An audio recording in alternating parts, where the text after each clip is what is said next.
I live alone in an old two-story house. For the past 2 weeks, I started hearing slight creaks and very faint footsteps coming from the attic in the dead of night. Since it's an old house, I assumed it was just raccoons or the roof settling in the cold air. On the third straight night of noises, I decided to set a humane animal trap with some food up there. I climbed the pull-down ladder, left the trap in the center of the dark attic, and went back downstairs. About an hour later, as I lay in bed, I heard a loud snap, followed by something heavy thudding against the floor. I thought I caught the animal. I went up with my phone's flashlight to check. When I shined the light into the room, the trap was flipped over and empty. But what made me freeze was seeing an old mattress in the darkest corner of the attic.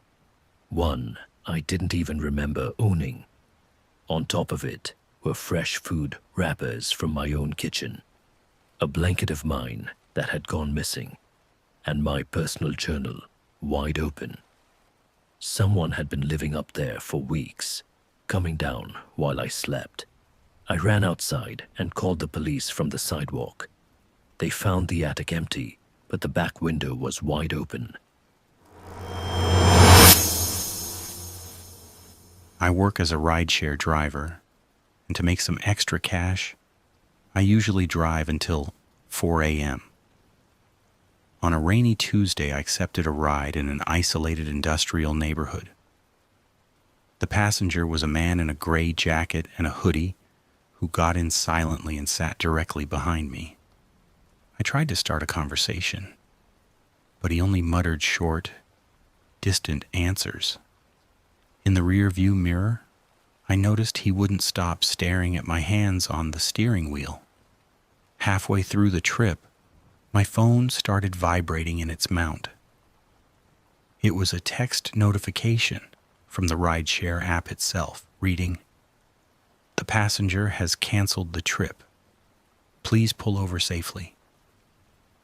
I looked in the rear-view mirror to tell him about the error, and that's when I noticed he had his right hand buried deep in his jacket pocket, gripping something sharp, already leaning forward toward me. In a reflex of pure panic, I slammed on the brakes with all my strength. The impact threw him against the front seat. I unlocked the doors, sprinted out of the car into the rain, and screamed for help. He got out right after, limping, and disappeared into a dark alley. I found a hunting knife lying on the floorboard of the back seat. I have a habit of doing a lot of online shopping. One afternoon, the mailman left a plain brown cardboard box on my porch.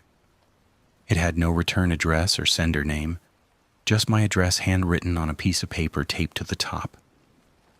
I figured it was just some package I forgot I ordered. I brought the box into the kitchen and cut it open.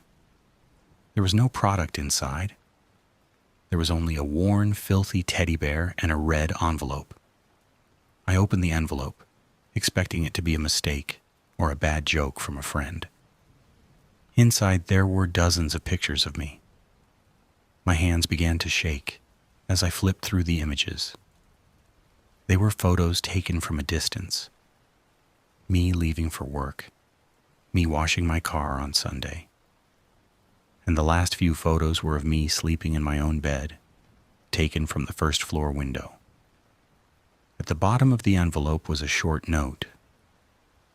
"You forgot to lock the kitchen window on Wednesday. Thanks for letting me in." I moved out of that apartment the very same week, and today I have a phobia of receiving any packages. If these stories gave you chills, make sure to hit the subscribe button and turn on notifications. We upload new terrifying encounters every week. Also, I want to hear from you. Have you ever experienced something like this? Share your own scary stories in the comments below. You might just hear your tale featured in a future video. Stay safe out there and keep your doors locked.